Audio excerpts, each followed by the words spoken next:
하나님 말씀 봉독하겠습니다. 에스겔 1장 9절부터 21절 말씀입니다. 이사야, 예레미야, 엘가, 그 다음에 에스겔입니다. 구약성경 1150페이지 정도에 있네요. 30째 해 넷째 달 초닷새 내가 그발강가 사로잡힌 자 중에 있을 때에 하늘이 열리며 하나님의 모습이 내게 보이니 갈대아 땅 그발 강가에서 여호와의 말씀이 부시의 아들 제사장 나 에스겔에게 특별히 임하고 여호와의 권능이 내 위에 있습니다. 내가 왕이 북쪽에서부터 뭔가 큰 불이 오는데 그 속에서 불이 번쩍번쩍하여 빛이 그 사방에 비치며 그 불 가운데 단새 같은 것이 나타나고 그 속에서 내 생물의 형상이 나타나는데 그들의 모양이 이러하니 그들에게 사람의 형상이 있더라. 그들에게 각각 내 얼굴과 내 다리가 있고 그들의 다리는 고든 다리요 그들의 발바닥은 송아지 발바닥 같고 광낸 구리같이 빛나며 그 사람 날개 밑에는 각각 사람의 눈이 있더라. 그 네 생물의 얼굴과 날개가 이러하니 날개는 다 서로 연하였으며 갈대에는 돌이 튀지 아니하고 일제히 앞으로 곧게 행하며 그 얼굴의 모양은 내세 앞은 사람의 얼굴이요 내세 오른쪽은 사자의 얼굴이요 내세 왼쪽은 소의 얼굴이요 내세 위는 독수리의 얼굴이니 그 얼굴은 그러하며 그 날개는 들어 펴서 각기 둘씩 서로 연하였고 또 둘은 몸을 가렸으며 영이 어떤 쪽으로 가면 그 생물들도 그대로 가되 들이키지 아니하고 일제히 앞으로 곧게 행하며 또 생물들의 모양은 타는 숯불과 횃불 모양 같은데 그 불이 그 생물 사이에서 오르락내리락하며 그 불은 광채가 있고 그 가운데에서는 번개가 나며 그 생물들은 번개 모양같이 왕래하더라. 내가 그 생물들을 보니 그 생물들 곁에 있는 땅 위에는 바퀴가 있는데 그 네 얼굴을 따라 하나씩 있고 그 바퀴의 모양과 그 구조는 황금같이 보이는데 그 넷은 똑같은 모양을 가지고 있으며 그들의 모양과 구조는 바퀴 안에 바퀴가 있는 것 같으며 그들이 갈 때에는 사방으로 향한 대로 돌이키지 아니하고 가며 그 둘레는 높고 무서우며 그네 둘레로 돌아가는 것이 가득하며 그 생물들이 갈 때에 바퀴들도 그 곁에서 가고 그 생물들이 땅에서 들릴 때에 바퀴들도 들려서 영이 어떤 쪽으로 가면 생물들도 영이 가려는 쪽으로 가고 바퀴들도 그 곁에서 들리니 이는 생물의 영이 그 바퀴들 가운데 있음이니라. 같이요. 그들이 가면 이들도 가고 그들이 서면 이들도 서고 그들이 땅에서 들릴 때에는 이들도 그 곁에서 들리니 이는 생물의 영이 그 바퀴들 가운데에 있음이니라. 아멘. 기도하겠습니다. 하나님 아버지, 이 시간 하나님의 말씀을 듣습니다. 성령 하나님, 이 시간 도와주시기를 간절히 원하나이다. 우리가 하나님의 말씀을 듣고 하나님의 영광을 보는 것 외에 무엇을 더 구하리이까? 이 시간 하나님의 말씀을 듣고 하나님의 구원의 은혜를 다시금 상기하는 것 외에 무엇을 구하겠습니까? 이 시간 하나님의 말씀을 듣고 성령 하나님의 도우심으로 하나님의 말씀을 깨닫는 것 외에 어떤 더 큰 역사를 바라겠나이까? 하나님 이 시간 도와주셔서 주의 영광을 배웁게 하옵소서. 예수님의 이름으로 기도드립니다. 아멘.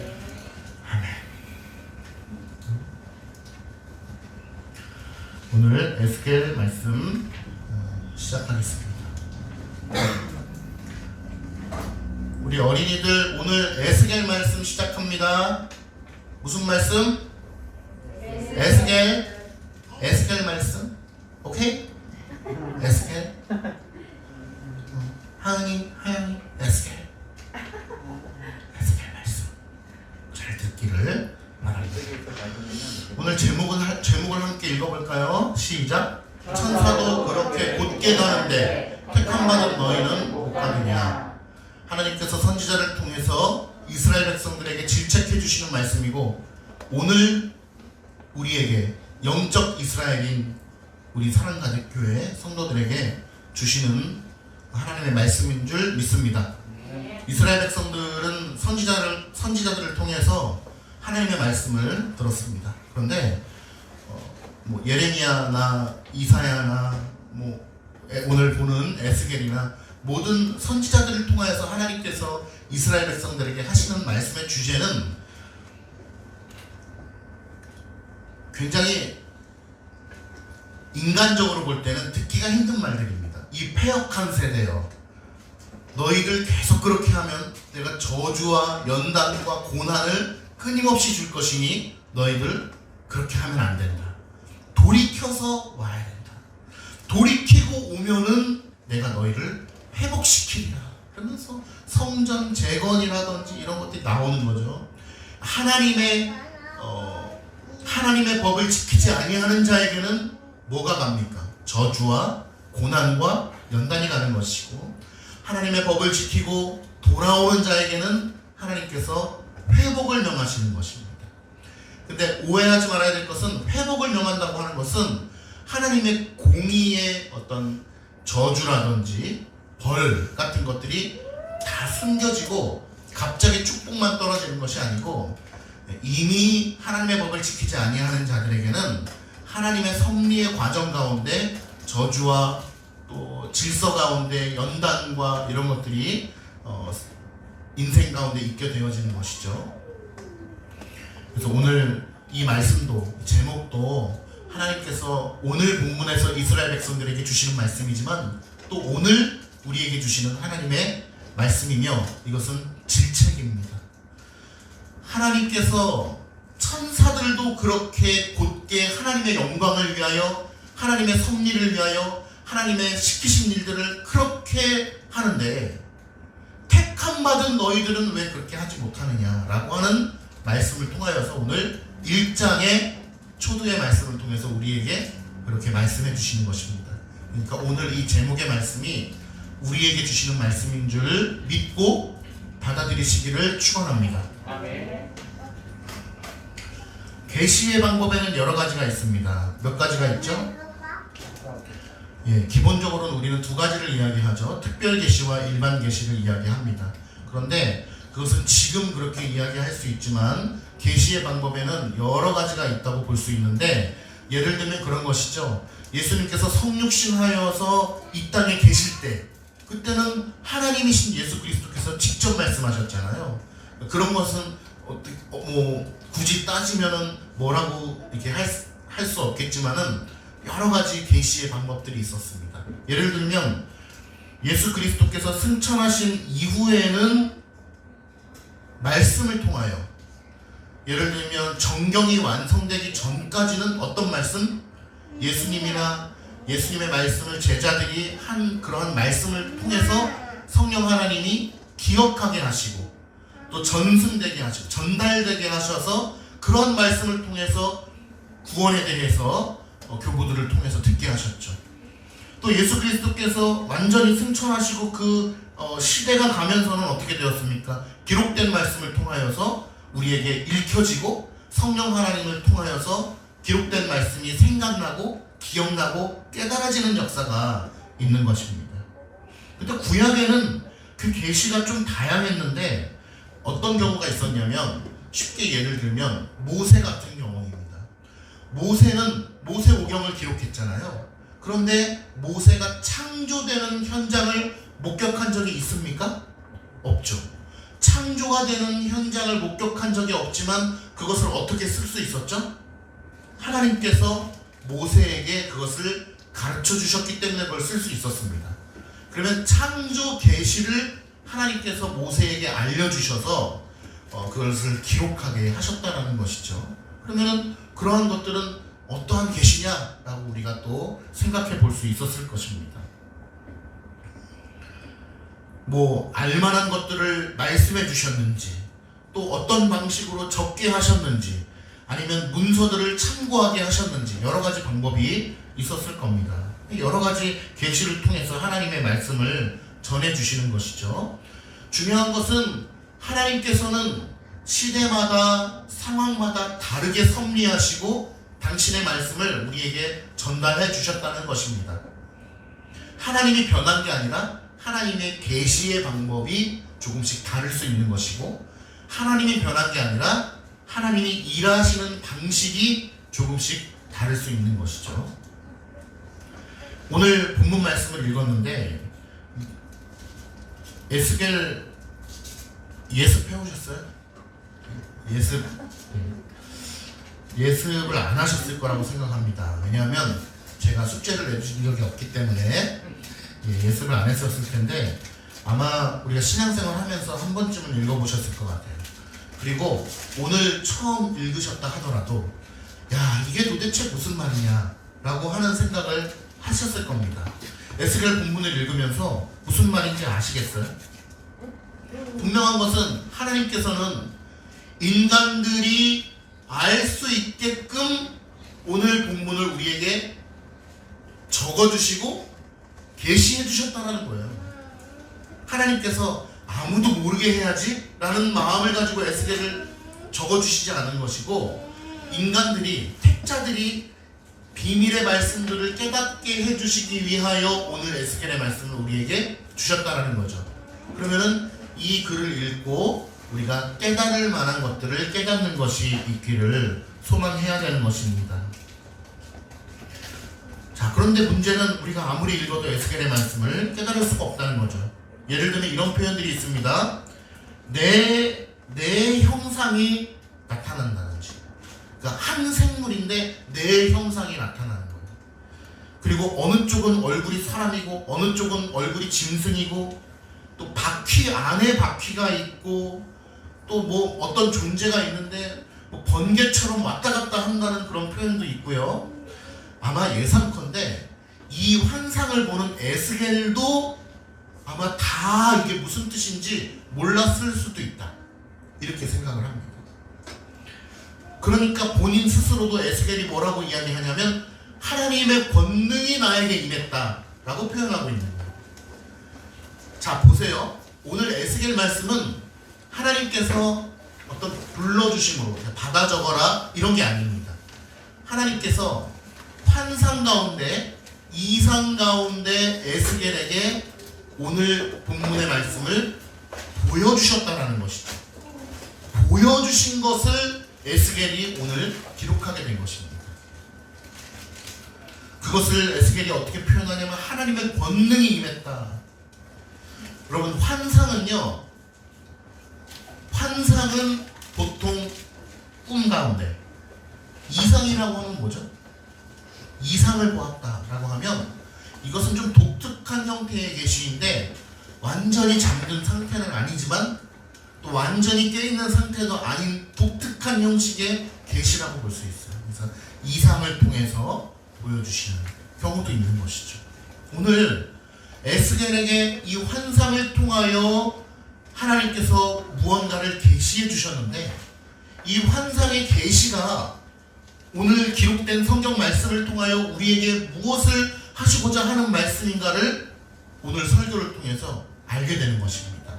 그리고 대략적으로 에스겔의 이 내용들이 무엇인가 이런 거를 이해할 수 있도록 노력하는 것입니다.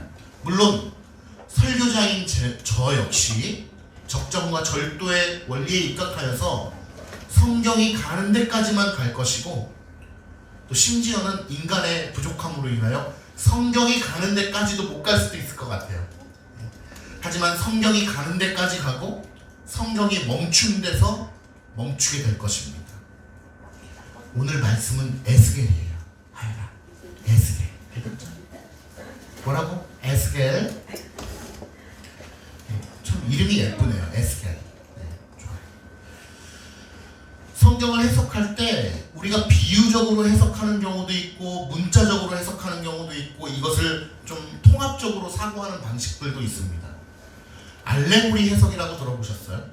알레고리라고 하는 것은 나쁜 말은 아닙니다. 알레고리라는 말 자체는 비유적이다, 풍유적이다 이런 뜻인데, 성경을 너무 알레고리컬하게 해석하는 경우들이 있어요. 예를 들면 이런 경우 있죠. 다윗이, 우리 어린이들 알까 모르겠어요. 다윗이 큰 거인을 돌을 던져서 그 싸움에서 승리한 적이 있는데 그 거인의 이름 혹시 알아요? 알아요? 아직까지 그 진도가 안 나갔구나. 그 거인의 이름은 골리앗이었어요. 근데 골리앗에게 다윗이 뭘 던져서 싸움에서 승리하죠? 물맷돌을 던져서 싸움에서 승리하게 됩니다. 근데 그 물맷돌이 몇 개? 세 개의 물맷돌을 던지는데 어떤 사람들은 야, 다윗이 세 개의 물맷돌을 던져서 그 거인 골리앗을 쓰러뜨리는데 세 개의 돌멩이는 바로 믿음과 소망과 사랑이야, 이렇게 해석하는 거예요. 이런 것이 바로 알레고리적 해석입니다. 뭐냐? 듣기에는 굉장히 쉬워요. 그리고 심지어는 있어 보여. 그런데 성경적 근거는 없는 거예요. 그런 게 알레고리컬한 해석입니다. 던질 때 첫 번째 돌은 믿음이야 그러면서 던지는 거, 이런 게 이제 알레고리컬적인. 어떤 사람은 또 세 개니까 이거는 성부, 성자, 성령이야. 그래서 성부, 성자, 성령이 역시 힘을 합쳐야지 거인을 쓰러뜨릴 수가 있어. 만약에 다윗이 두 개만 던졌으면 거인을 이길 수 없었을 거야. 세 개, 역시 삼위일체가 합쳐져야만 힘을 발휘할 수 있어. 이런 엉뚱한 해석을 하는 사람들도 있다는 것이죠. 그러니까 이러한 해석을 하면 안 된다라는 것을 말씀을 드리기 위해서 예를 들어봤습니다. 중요한 것은 에스겔의 본문에 우리가 말씀을 이야기할 때는 때로는 어떤 알레고리죠. 그러니까 풍유적 해석도 필요할 수도 있고 때로는 문자적 해석이 필요할 수도 있는데, 그러한 것들을 적절하게 우리가 신학적 바탕 위에서 올바르게 해석함으로 에스겔을 통하여 우리에게 말씀하시는 하나님의 말씀을 듣게 되기를 간절히 축원하는 것입니다. 오늘 본문의 5절에 보면은요, 이런 말이 나타나요. 내 생물의 형상이 나타나고, 어떤 사람들은 이 내 생물의 형상을 이야기하면서, 여러분 내 생물 하니까 어떤 게 기억이 나요? 네 개 하면 딱 떠오르는 거. 사복음서, 마태, 마가, 누가, 요한이다 이게, 이러면서 얘기하는 사람들도 있습니다. 그러한 좀 엉뚱한 해석들을 우리가 배제하고 성경이 말씀하시는 데까지만 우리가 말씀하기를 소망하면서 오늘 말씀들을 좀 보기를 소망하는 거예요. 네, 여러분들이 잘 따라와 주시기를 바랍니다. 여러분 에스겔 하면은 어떤 말씀이 가장 먼저 떠올라요? 에스겔 하면? 마른 뼈. 그렇죠. 예. 에스겔 하면 마른 뼈가 살아난다라고 하는 그러한 아주 위대한 하나님의 역사를 우리가 기억할 수 있습니다. 그 마른 뼈가 실제로 그 뼈다귀들이 막 사람을 이루어가지고 걸어갔을까? 아니면 그냥 비유적 표현일까? 비유적 표현이면 어디까지가 비유적 표현일까? 이런 것들을 좀 잘 생각해 보면서 궁금해하면서 우리가 하나님의 말씀을 읽고, 이러한 제가 동기 유발을 드리는 것은 오늘부터는 가서 우리가 복습과 예습을 할 수 있다면 좋겠다. 에스겔 1장부터 찬찬히 한번 읽어 내려갈 수 있으면 좋겠다는 생각이 듭니다.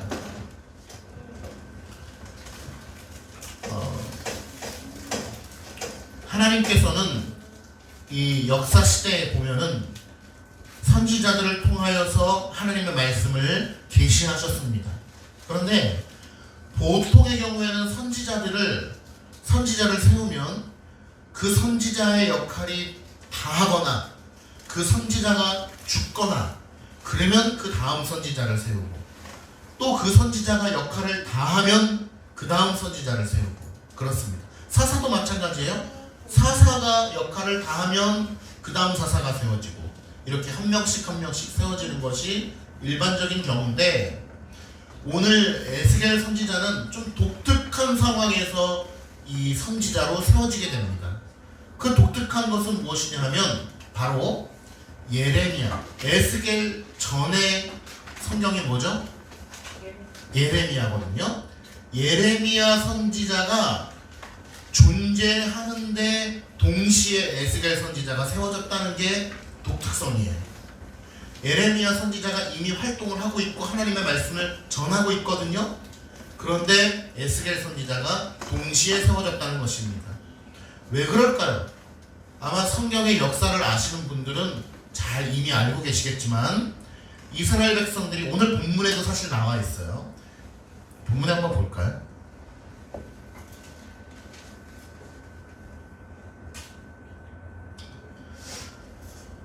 이 절에 보니까 여호와긴 왕이 사로잡힌 지 5년 그달 초다세라. 여기에서 이제 딱 아실 수가 있는데 이스라엘 백성이 바벨론에 먹히게 되었어요. 포로로 잡혀가게 되었어요. 근데 포로로 잡혀갔다는 것은 우리나라도 일제 치하 시대가 있었지만 식민지로 지배를 받는다고 하는 것은 그냥 지배를 받기도 하지만 일부의 사람들이 포로로 끌려가기도 합니다. 혼혈 정책도 있을 것이고 여러 가지 분산시키기 위해서 그럴 터인데 이스라엘 백성들이 이스라엘에 남아있는 사람들이 있었고 포로로 끌려간 사람들이 있었어요. 근데 이스라엘 백성들이 나눠져 있기 때문에 이쪽 저쪽 선지자가 물리적으로 왔다 갔다 할 수가 없는 거예요. 그래서 하나님께서는 예레미야 선지자를 둔 상태에서 동시에 에스겔 선지자를 세우게 된 것입니다. 그래서 예레미야 선지자를 통해서도 하나님의 말씀을 전하게 하시고 에스겔 선지자를 통해서도 하나님의 말씀을 전하게 하신 거예요. 이해가 되시죠? 그러니까 사람들은 야, 왜 하나님께서 에스겔 선지자도 세우고 예레미야 선지자도 세우고 둘 중에 하나는 가짜 아니냐 뭐 이런 생각들도 할 수 있을 것입니다. 왜냐하면 실제로 예레미야 선지자가 활동하던 당시에는 예레미야가 하나님의 선지자지만 수많은 거짓 선지자들이 있었거든요. 예레미야 선지자가 말하는 하나님의 말씀의 내용은 무엇이냐 하면 패역한 이스라엘 백성들이요 그렇게 계속 죄의 길로 가면 하나님께서 진노하실 것이다. 그러나 너희가 돌이키고 온다면 하나님께서 너희에게 회복을 허락해 주실 것이다 라는 게 예레미야 선지자의 말씀의 기본이었어요. 그런데 거짓 선지자들의 기본의 그 말들은 뭐냐 하면은 아니야, 하나님은 사랑의 하나님이야. 그러니까 너희들 걱정할 거 없어. 너희들 지금 힘들고 어렵지만 하나님께서 너희들에게 축복을 베풀어 주실 거야 라고 하는 것이 거짓 선지자들의 외침이었던 거죠. 이스라엘 백성들이 바벨론의 포로가 되고 식민지가 된 것은 무엇 때문이죠? 이스라엘의 죄 때문이죠. 이스라엘의 죄 때문에 바벨론의 포로로 끌려가고 그러한 연단과 고난을 받게 된 것임에도 불구하고 거짓 선지자들은 아니야, 하나님께서 그냥 너희들을 사랑해 주셔서 다 뜻이 있으셔서 그러니까 죄에 대하여 언급하지 않는 것입니다. 여러분 지금도 마찬가지예요. 목사들이 하나님의 말씀을 전하는 데 있어서 죄에 대해서 언급하지 않는다면 참으로 비참한 목사가 될 것입니다. 설교자로서 설교 강단에서 하나님의 말씀을 전하는데 죄에 대해서 언급하지 못한다면 가장 비참한 목회가 될 것이에요. 그러므로 교회의 표지 가운데 권징이라고 하는 것이 반드시 들어가 있는 것입니다. 권면과 징계죠. 하나님의 말씀도 전하고 성찬도 하는데 성도가 비틀어 나갈 때에 권면과 징계를 할 수 없다면 교회로서의 기능을 상실한 교회가 되기 때문입니다. 마찬가지로 선지자들도 마찬가지예요. 하나님의 말씀을 받아서 백성들에게 전달하는데 죄의 문제에 대하여 패역한 세대의 현실에 대해서 언급하지 않는 선지자들이 모두 다 거짓 선지자였다는 것입니다. 예레미야 선지자가 있고 거짓 선지자들이 굉장히 많았기 때문에 사람들은 또 한 명의 선지자가 세워지는 에스겔을 바라보면서 믿을 수 없는 마음도 있었을 것입니다. 그렇기 때문에 에스겔이 오늘 본문에 보면은 내가 하나님께서 세워주신 하나님의 선지자라는 것을 증명하고 변호하는 모습이 나타나죠. 우리는 때로는 나를 하나님께서 세우셨다라고 얘기할 때 그 사람을 보면서 교만하다고 느낄 수도 있습니다. 제가 한번 소리치어 볼까요? 여러분, 나 이재신 목사는 하나님께서 이곳에 나를 설교자로 세워주셨고 여러분의 목사로 세워주셨습니다 라고 이야기한다면 어떻겠어요? 물론 여러분은 하나님의 은혜가 충만하고 겸손하시기 때문에 아멘 하고 받아들이시겠죠. 그런데 하나님의 은혜가 없는 자는 어떻습니까? 야, 네가 뭔데 무슨 네가 하나님의 세우신 목사라고 얘기를 하느냐? 라고 얘기한단 말이죠. 그래서 부차적으로 있는 기능들이 무엇입니까? 신학교 졸업 증명서, 강도사 인허증, 목사 고시 합격증, 목사 안수증, 목사 임직패, 이런 것들 부수적인 것을 통하여서 내가 진짜 부름받은 목사라는 것을 증명해내는 부차적인 도구들이 있는 거잖아요. 그런데 정말로 내가 아무리 뭐 신학교를 나오고 목사 안수를 받고 목사 고시를 수석으로 합격했다 할지라도 가장 중요한 것은 무엇입니까? 하나님께서 나를 부르셨다라는 거잖아요. 그것이 본질적인 거잖아요. 그러니까 아이러니한 거예요. 이 시대의 성도들도 목사를 검증하는 데 있어서, 목사를 증명하는 데 있어서 무엇을 봅니까? 학벌을 보고, 어디서 안수를 받았는가를 보고, 어느 교회에서 사역을 했는지를 보고, 어디 소속인가를 본단 말이에요. 정말로 하나님께서 그 목사를 부르셨는지, 정말로 우리에게 필요한 성경의 말씀을 전하고 있는지에 대해서는 관심이 없고 부차적인 거에만 관심이 있는 현실의 세태가 있는 것입니다. 그래서는 안 되겠죠. 물론 그런 것들도 필요한 것들이지만 중요한 것은 정말로 하나님께서 우리 목사님을 통하여, 저 입술을 통하여 하나님의 말씀을 선포하고 있는지를 우리가 늘 고민해 봐야 돼요. 그러니까 저를 판단하라는 것이 아니고 본질적인 것을 볼 줄 알아야 된다는 것입니다. 근데 현 시대는 어떻습니까? 많은 목사님들이 수적인 부흥을 이뤄내면, 야, 저 목사님은 하나님께서 부른 사람이 분명해. 그러니까 대형교회 목사님들이 추앙을 받는 이유가 거기에 있는 거예요. 그리고 평생을 목회해도 한 명도 안 와. 야, 그러면 부르심이 없는 거 아닐까? 하나님께서 허락하지 않으셨는데 본인이 하는 거 아닐까? 이런 생각을 하게 된다는 것이죠. 우리는 그것을 넘어서서 본질적인 것을 볼 줄 알아야 됩니다. 오늘 에스겔 선지자는 본문에서요, 자기 자신을 변호하는데요, 어떻게 변호하냐면 본문 볼게요. 1절에 보니까 그발강가 사로잡힌 자 중에, 자, 좀 설명을 좀 드려볼게요. 30째 해라고 나와 있죠. 이것은 에스겔의 나이가 아니고 에스겔이 사역한 지 30째 해, 이렇게 받아들이시면 될 것 같아요. 자, 그발강가에 대해서는 설명하면 너무 길기 때문에 명확하게 알 수 없다. 그발강가가 어딘지는 명확하게는 알 수 없다. 그러나 대충 어디쯤인지는 알 수 있으나 명확하게는 알 수 없다. 여기까지만 설명을 드리고, 자, 사로잡힌 자 중에 있을 때에, 포로로 끌려간 것을 이야기하는 것입니다. 사로잡힌 자 중에 있을 때에 하늘이 열리며 하나님의 모습이 내게 보였다. 보세요.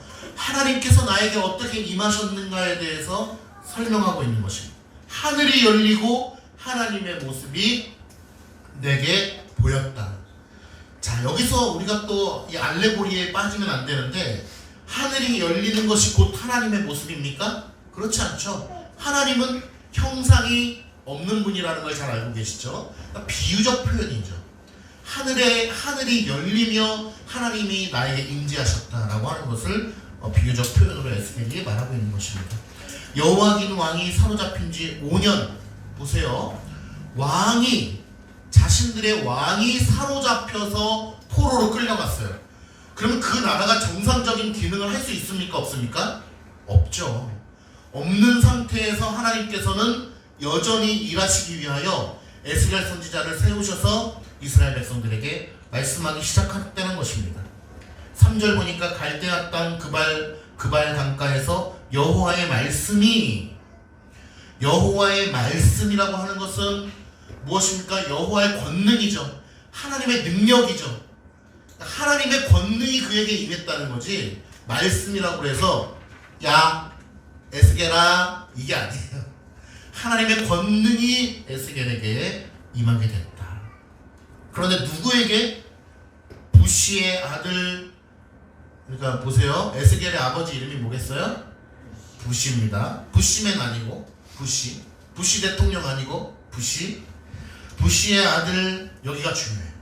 제사장 에스겔이 자기 자신을 소개하는데 제사장 나라고 표현합니다. 자, 그러면 에스겔은 원래 어느 족속이에요? 어느 집안 사람이에요? 그렇죠.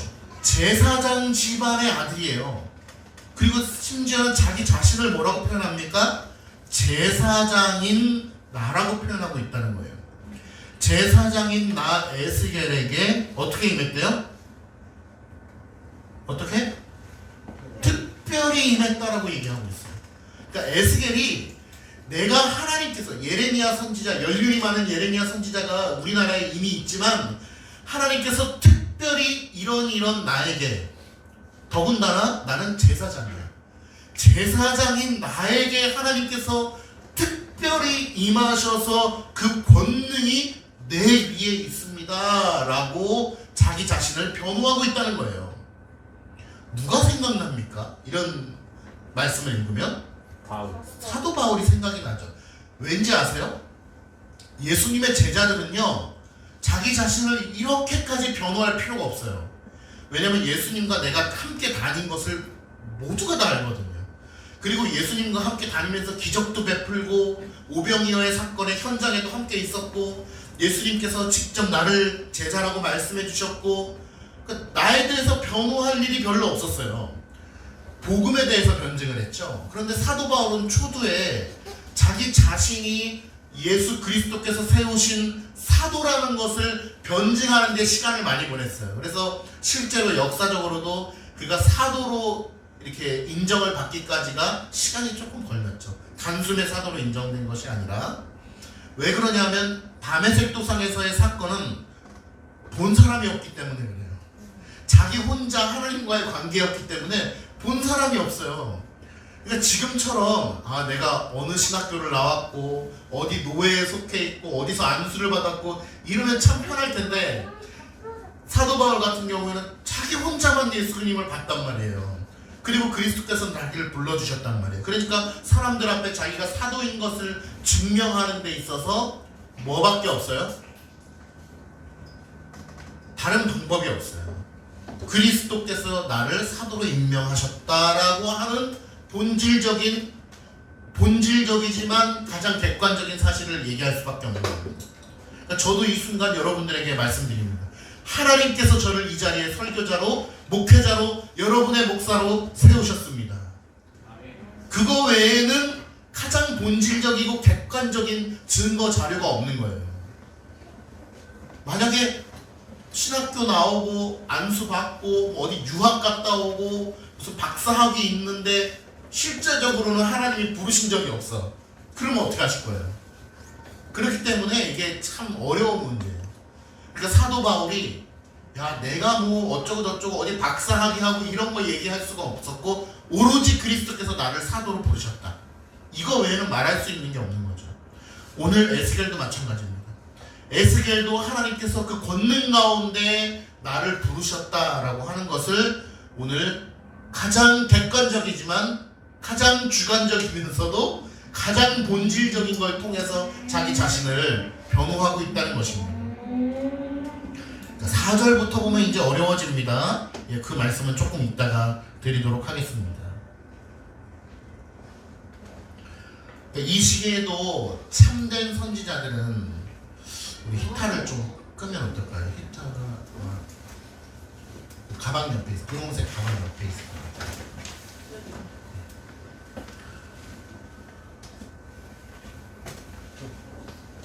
아니 안 꺼져. 조금 가까이. 너무 졸릴 수 있습니다. 귀한 에스겔의 말씀을 듣는데 졸리면 되겠습니까? 네, 됐습니다. 참된 선지자는 회개의 문제를 다루고 있고 거짓 선지자는 단순한 축복의 문제를 다루고 있다는 것입니다. 여러분, 저는 여러분들에게 회개의 문제를 말씀드릴 수밖에 없습니다. 패역한 세대여 돌아오라. 돌이켜 회개하고 주의 법을 따르라. 이것이 하나님의 말씀입니다. 근데 이런 얘기를 하면 부응이 안 돼요. 그게 문제죠. 그러나 부응이 되고 안 되고의 문제는 그건 하나님께서 하실 문제고, 마땅한 하나님의 말씀을 전하는 것이 선지자의 역할이고 또 목사의 역할인 줄 믿습니다. 지금 이 시대도 워낙 복을 이야기하는 복만 이야기하는 그런 교회들과 목회자들이 많기 때문에 참 복음이 가리워지는 것이죠. 참 말씀을 전하는 교회들이 오히려 이상한 교회라고 여김을 받는 시대에 살아가고 있잖아요. 자, 그래서 오늘 1절부터 한번 이제 잠깐 1절부터 3절까지 제가 잠깐 설명을 드린 것이고요.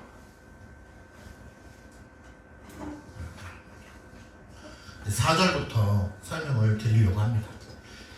자, 4절 말씀을 한번 같이 읽어볼게요. 4절 말씀만 시작. 내가 보니 북쪽에서부터 폭풍과 큰 구름이 오는데 그 속에서 불이 번쩍번쩍하여 빛이 그 사방에 비추며 그 불 가운데 단쇠 같은 것이 나타나 보이고, 단쇠가 뭔지는 아시죠? 불에 뜨겁게 달군 쇠를 이야기하는 것이죠. 자, 분명한 것은 오늘 4절부터의 말씀을 보니까 하나님께서 에스겔에게 무언가를 보여주신 거예요. 환상을 통해서, 이상을 통해서 에스겔에게 오늘 무언가를 보여주신 내용이 4절부터 나오는 것입니다. 자, 무엇을 보여주셨냐? 우리가 읽어도 잘 깨닫기가 힘들잖아요. 북쪽에서부터 폭풍과 큰 구름이 온다. 여기까지 이해가 되시죠? 자, 근데 그 속에서 불이 번쩍했대. 뭐가 연상이 돼요? 뭔가 뭐 번개가 쳤나? 뭐 한번 그런 정도로 한번 연상을 해볼게요. 그 다음에 빛이 그 사방에 비친대요.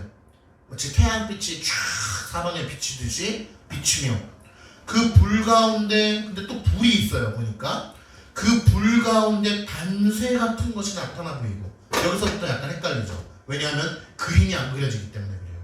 자, 에스겔 말씀을 볼 때 우리가 유의해야 될 거, 이따가도 뭐 내 생명이 나오고 내 생물의 형상이 나오고 얼굴이 4개고 이런 거 나오거든요.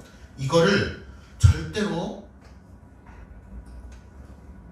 그 종이에다가 그림을 그리지 마시기 바랍니다. 네. 이거 에스겔을 읽는 분들이 꼭 하는 게 뭐냐 하면 이 종이에다가 그림을 그려가면서 야, 이게 지금 하나님께서 말씀하시는 것이 어떻게 생긴 건지 한번 그려봐야 되겠다라고 하는데, 그려봤자 뭐다? 그려봤자 괴물이에요. 그냥 괴물밖에 안 나옵니다.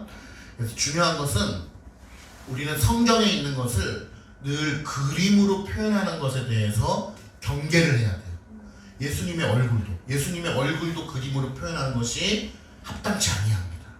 또 성경에 있는 내용들도 그림으로 표현하는 것이 합당치 아니에요. 그래서 몇 번 말씀드렸지만 예수님의 얼굴 수염 나 있고 웃는 얼굴로 얘들아 그러면서 안아주시는 그런 장면들, 그런 것들이 아이들에게 때로는 뭐 필요할 수도 있겠지만 이제 전체적으로 봤을 때는 유익하지 못하다. 성경을 그림으로 표현하려고 하는 것은 우리 아이들에게 예수님은 수염난 할아버지 이렇게 받아들이게끔 한단 말이에요. 어른들도 마찬가지예요. 예수님은 지구를 한 손으로 들고 계신 분, 뭐 이런 식으로 어떤 단순한 파워, 슈퍼맨으로 연상을 하기 때문에 그림으로 표현하는 것이 굉장히 위험한 일입니다. 그래서 오늘 에스겔 말씀도 마찬가지입니다. 그림으로 표현해봤자 괴물이에요. 그래서 왜냐하면 하나님께서 우리에게 말씀하시고자 하는 의도가 그것이 아니기 때문에 그렇습니다. 만약에 그림 그리기 숙제를 내주실 것 같으면 더 예쁜 그림을 우리에게 주셨을 거예요. 그러나 그림을 그리는 것이 하나님께서 우리에게 원하시는 숙제가 아니라는 것을 잘 알아야 됩니다. 자, 5절에 보니까 그 속에서 내 생물의 형상이 보이는데, 자, 생물이라고 오늘 표현했습니다. 에스겔이 내 생물의 형상이 보이는데 그들의 모양이 이러하니 그들에게 사람의 형상이 있더라 라고 얘기합니다. 사람의 형상은 뭐예요? 약간 머리, 팔, 다리 뭐 이런 거죠. 그래서 사람들이 야, 이거는 사람이야 라고 얘기하는 경우도 있는데 그렇지 않습니다. 왜냐하면 에스겔이 생물이라고 표현했기 때문에 그래요. 자, 사람의 형상이라고 말하는 것은 성급한 것입니다. 자, 왜 그러냐? 6절에 가서 보면요, 이렇게 얘기합니다. 그들에게 각각 내 얼굴과 내 날개가 있대요. 얼굴이 있고 우리는 계속 상상하게 되잖아요. 그래? 얼굴이 있고 날개가 있구나. 이렇게 날개는 어느 정도 클까? 어떤 사람은 뭐 수십 미터 되는 그런 크기를 생각할 수도 있고, 어떤 사람은 펭귄처럼 짧은 건 생각할 수도 있잖아요. 그렇기 때문에 그림으로 그리는 게 위험한 거예요. 서로 다른 것을 생각하게 됩니다. 서로 다른 하나님을 연상하게 되는 거예요. 서로 다른 하나님의 역사를 연상하기 때문에 글로써 우리는 받아들이는 훈련을 해야 됩니다. 자, 내 얼굴과 내 날개가 있고, 7절 보니까 그들의 다리는 고든 다리요, 그들의 발바닥은 송아지 발바닥. 자, 얼굴이 있고 날개가 있는데 그 다리는 고dat대요. 고든 다리예요. 일자다리 이런 거 생각하지 마시고 고든 다리다. 근데 그들의 발바닥은 송아지 발바닥 같고 광낸 구리같이 빛이 난다라고 하는 겁니다. 자, 이 말씀에서 이런 것들에서 중요한 것은요, 은유적 표현이고 빛이 난다, 그렇죠? 그리고 고닫다, 이런 표현들이 중요합니다. 그러니까 동그라미를 치려면 다리가 중요한 게 아니고 고든 다리, 고닫다라고 하는 게 중요한 거고, 동그라미를 굳이 친다면 광낸 구리같이 빛난다. 그냥 가치잖아요, 그죠? 에스겔이 알고 있는 것을 지금 써놓은 거죠. 광낸 구리같이 빛이 반짝반짝하게 난다. 그러니까 빛난다라는 게 중요한 것입니다. 8절에 보니까 사방 날개 밑에는 각각 사람의 손이 있더라. 날개가 있는데 그 날개 밑에는 사람의 손이 또 달려있다는 거예요. 벌써부터 괴물이 됐잖아요. 그러니까 이것을 그림으로 받아들이면 안 되는 것입니다. 우리가 사람의 손이라고 하면은 대번에 이런 생각을 할 수 있죠. 하나님의 권능의 손인가? 이런 생각을 할 수 있지만 그런 생각도 접어두시길 바랍니다. 자, 여기까지만 봤을 때 제가 질문 드려볼게요. 사람입니까? 동물입니까? 사람이에요? 동물이에요? 알 수가 없죠. 사람도 아니고 동물도 아니기 때문에. 그렇기 때문에 에스겔도 처음 보고 우리도 처음 보는 것이기 때문에 에스겔이 뭐라고 표현합니까? 생물이라고 표현한 것입니다. 그것이 어떤 생물인지는 우리는 또 알지 못해요. 여기서 한번 짚고 넘어가야 될 것은 실제로 있는 겁니까? 아니면 환상 중에 보여진 겁니까? 환상 중에 보여진 거죠. 실제로 있는 걸 본 게 아니고 관념 속에서, 상상 속에서 하나님께서 계시해 주신 환상 가운데 에스겔이 본 것을 지금 말하고 있는 것입니다. 그려봤자 괴물이다.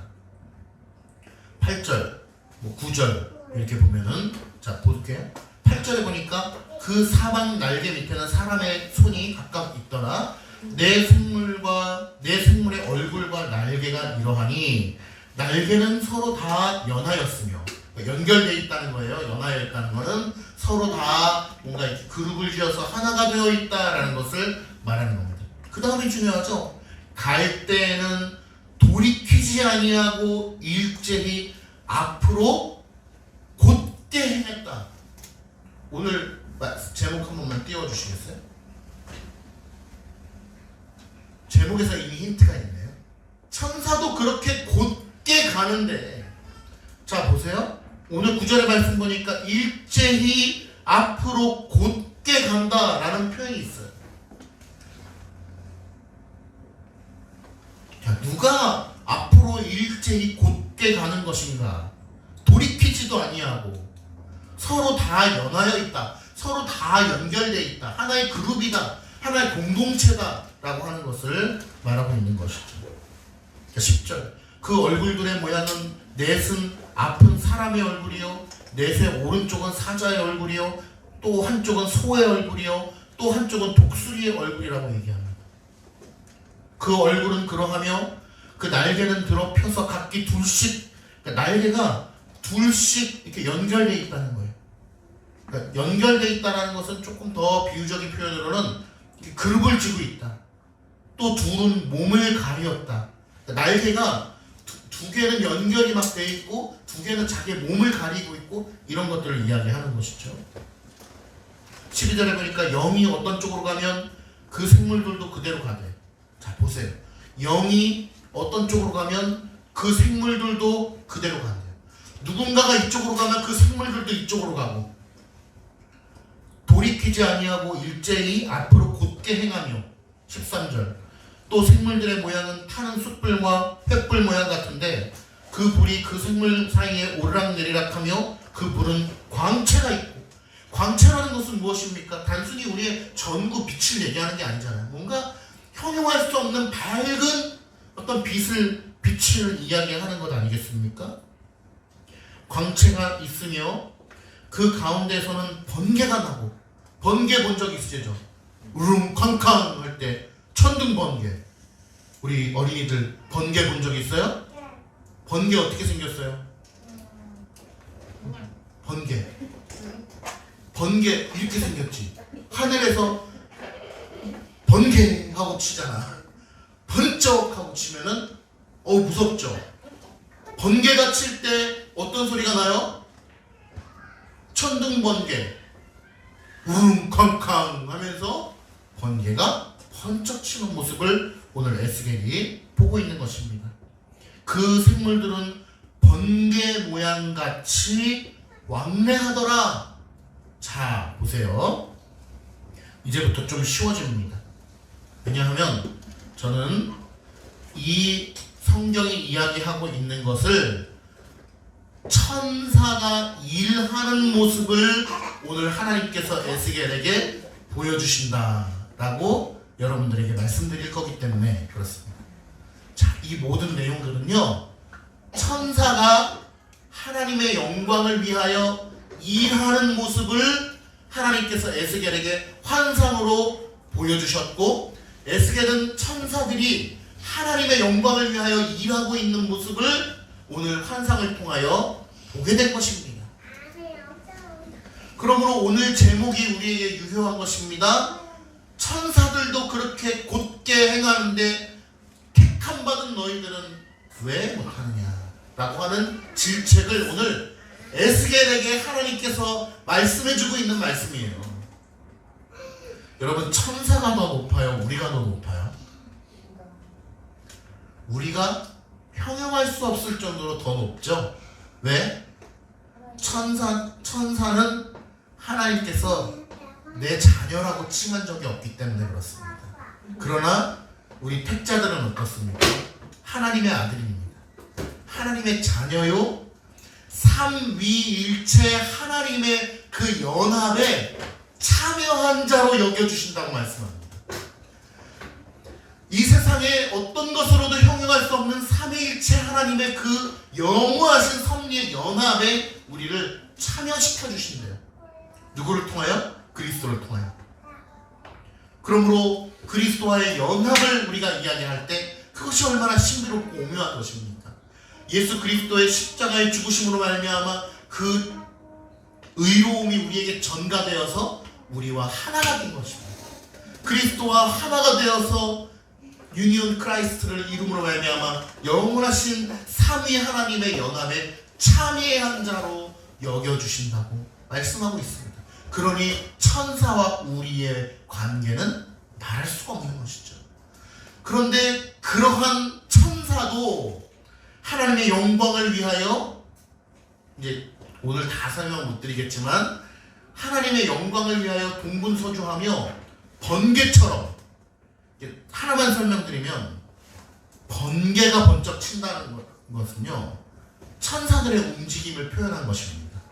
천사들이 얼마나 빠르게 동분서주하며 하나님의 섭리와 영광을 위하여 왔다 갔다 하면서 하나님의 일을 수행하고 있는가, 그것을 보여주십니다. 그래서 오늘 번개같이 왕래한다라고 하는 것은 천사들의 움직임을 이야기하고 있는 것입니다. 여러분, 천사들이 누구의 영광을 위하여 일하죠? 하나님의 영광을 위하여 일하잖아요. 그런데 히브리서 1장에 가면 나오지만 하나님의 영광을 위하여 일할 때 누구를 수종을 두냐 하면 택함받은 자녀들을 위하여 수종된다고 합니다. 우리들을 위해서 천사들이 수종들어요. 근데 우리의 영광을 위해서 그러는 것이 아니고 하나님의 영광을 위하여 우리를 섬기는 것이 그 안에 포함되어 있는 것입니다. 근데 여기서 이것을 더 이제 알레고리컬하게 해석한 사람들이 뭐냐면 각 사람마다 우리를 지키는 수호천사가 있다라고 얘기하는 거예요. 그런 거 들어보셨어요? 순복음 쪽에 가면 그런 게 많습니다. 그래서 각자 우리를 지켜주는 천사가 다 있다는 거예요. 그래서 내 자동차가 긁히지 않게 지켜주는 천사가 따로 있고, 우리 집이 도둑 맞지 않게 지켜주는 천사가 따로 있고, 내가 길 가다가 어디 넘어지지 않게 나를 지켜주는 천사가 따로 있고, 그런. 근데 천사의 이름이 다 비슷해. 미카엘 뭐 이런 거예요. 동양생명, 수호천사. 그거 잘못된 것입니다. 동양생명은 좋은 회사인지 모르겠지만 그런 성경적 개념에서의 수호천사는 잘못된 것입니다. 천사들이 하나님의 자녀들을 수종든다는 것입니다. 그런데 하나님의 영광을 위하여 동해번쩍 서해번쩍 일을 할 때 천사들이 사탄의 공격에 넘어질까요? 안 넘어질까요? 천사들은 넘어지지 않습니다. 물론 천사들이 강해서가 아니고 그 일을 누가 하시기 때문에 하나님께서 하시는 거기 때문에 천사들은 사탄의 계략에 넘어지지 않아요. 그런데 우리는 어때요? 우리 역시 하나님의 영광을 위하여 지음을 받았고 하나님의 영광을 위하여 이 땅 가운데 살아가야 되지만 사탄의 계략에 늘 넘어지고 인간의 나약함에 늘 곁길로 갑니다. 하나님의 영광을 위하여 살아야 함에도 불구하고 내 뜻대로 살기를 기뻐하고 하나님의 방식대로 주님을 섬겨야지만 내 방식대로 섬기기를 너무나 즐거워하는 것이죠. 그러므로 하나님께서 천사들도 이렇게 일하는데 택함 받은 이스라엘 백성들이여 너희는 왜 그렇게 하지 못하느냐라고 책망하고 있는 것입니다. 말씀에 순종하여서 하나님의 율례를 기뻐하고 하나님의 법을 지키며 그분의 영광을 드러내며 살 수 있는 이스라엘 백성들이여 왜 너희는 그렇게 하지 않느냐라고 질책하고 있는 모습이죠. 그것은 곧 오늘 이 순간 우리에게 주시는 말씀입니다. 영적인 이스라엘인 우리 성도님들, 하나님께서 오늘 제목과 같이 그렇게 질책하신다면 여러분 어떻게 하시겠습니까? 그저 인간은 나약하니까요. 천사는 그렇게 하지 않도록 하나님께서 설계하셨고 인간은 나약하게 하나님께서 설계하셨는데 그 책임을 나에게 물으시면 어찌하란 말입니까? 라고 항변할 것입니까? 아니면 인간의 연약함을 주님 앞에 내어 맡겨드리고 하나님의 은혜를 구하며 죄와 싸워 피 흘려 분투하며 하나님의 영광을 위하여 전진하여서 결국 영원한 하나님 나라의 소망 가운데 우리가 걸어가게 될 것입니다. 여러분 믿음으로 하나님 나라를 소망하시기를 간절히 축원합니다. 예레미야와 예레미야 애가에 보면 에스겔도 마찬가지지만 선지자들을 통하여서 주시는 하나님의 말씀이 굉장히 비슷합니다. 그러면 그 내용이 뭐냐 하면 이런 겁니다. 울어라. 이런 찬양이 생각나네요. 울어라. 이거 복음선가인데 굵은 베옷을 입고 울으라는 거예요. 근데 누구를 위하여 우냐 하면 너를 위하여 우는 것이 아니고 패역한 이스라엘 백성들을 향하여 울으라는 것입니다. 너희들이 지금 기쁘게 즐겨 마시고 떠들 때가 아니라는 거예요. 하나님의 법을 기뻐하지 않고 하나님의 법을 따르지 않는 패역한 이스라엘 백성들을 바라보면서 울으라는 거예요. 굵은 베옷을 입고 옷을 찢어가며 마음을 찢어가며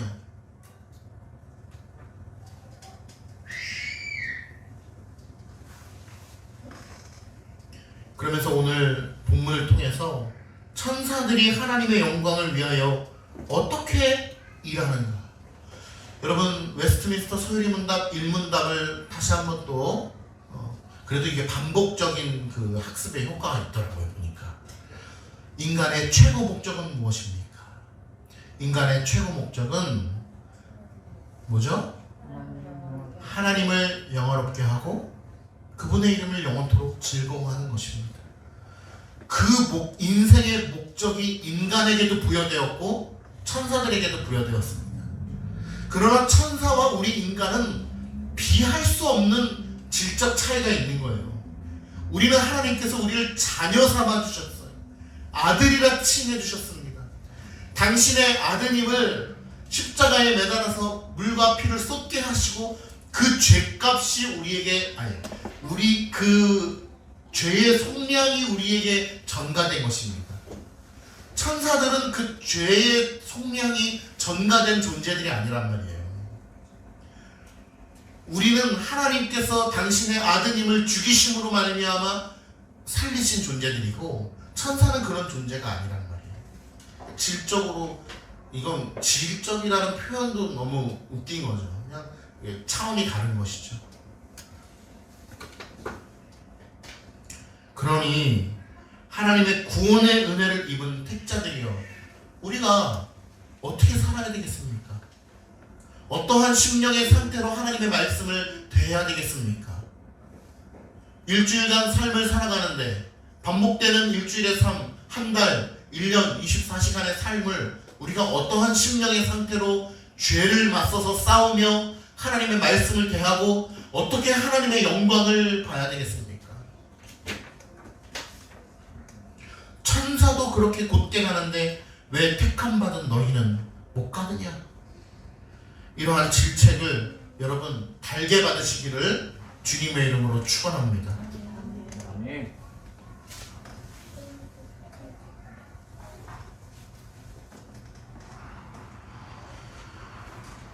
주님께서 다시 오실 때 번개와 같이 오신다고 칼빈이 이야기합니다. 여러분, 번개가 어떻게 치죠? 번쩍하고 이렇게, 이거는 이렇게 생긴 거는 그 번개맨이죠. 번개는 실제 번개는 이렇게 생긴 게 아니고 이렇게 쫙 이렇게 치죠. 아마 유튜브에서 보셨을 거예요. 쫙 하고 빛의 속도로, 말 그대로 빛의 속도로 이렇게 오는 게 아니고 쫙 하고 이렇게 쫙 번쩍 이렇게 칩니다. 마치 전기가 통하듯이. 그런데 칼빈이 주님께서 다시 오실 때 이 번개와 같이라고 하는 것은 무슨 뜻입니까? 첫 번째는 번개가 치면 그 지역에 있는 여러 명이 한 번에 볼 수가 있어요. 혹자들은 야, 예수님께서 다시 오시면 어떡하냐, 미국에서 오시면 어떡해, 우리 한국은 못 보잖아요, 이런 사람들이 있잖아요. 그러면 또 이런 사람이 있어요. 걱정 마, CNN에서 다 생중계로 하니까 걱정하지 마, 이런 사람들. 미국 대선도 봐, 다 생중계야. 야, 저 지구 반대편에서 오면은 지구 반대편에 있는 사람들은 예수님을 못 보는데 어떻게 하냐고 또 이렇게 반론하는 사람도 있죠. 저 TV로 생중계 해주면 우리는 그때부터 믿음을 가지고 이제 열심히 살면 된다고, 평소에는 좀 못 살아도, 이런 사람도 있죠. 그런데 그것은 지극히 인본주의적인 발상이죠. 번개가 쳐도, 번개가 어떻게 치는지는 아시잖아요, 과학적으로. 번개가 쳐도 그 지역에 있는 사람들이 그것을 한 번에 볼 수 있죠. 한 번에 볼 뿐만 아니라 얼마나 빠릅니까, 번개가. 빛을 만드신 그리스도께서 이 땅에 오실 때 빛보다 빠르실 수 있는 능력이 있으시죠. 자, 태양을 말씀으로 만드셨어요. 태양만 떠도 지구의 절반이 그 빛을 볼 수가 있어요. 그러니 그 태양을 말씀으로 만드신 창조주 그리스도께서 이 땅에 오실 때, 야, 지구 반대편에 오셨기 때문에 지구 반대에 있는 사람들은 못 봐. 이러한 어떤 지역적인 능력으로 이 땅에 오시겠습니까? 그렇지 않죠. 그리스도께서 오시면 지구뿐만 아니라 온 우주가 그를 한 번에 볼 수 있게 될 것입니다. 아멘. 그리고 그의 등장에 많은 사람들이 기뻐할 것이고 많은 사람들이 두려워할 것입니다. 그리고 그분의 등장은 도적과 같이 온다고 표현합니다. 도둑처럼 문 따고 들어오는 게 아니고 무지무식하게 우리가 알 수 없는 시간에 번개와 같이 번쩍하는 순간에도 오실 수 있는 분이시다.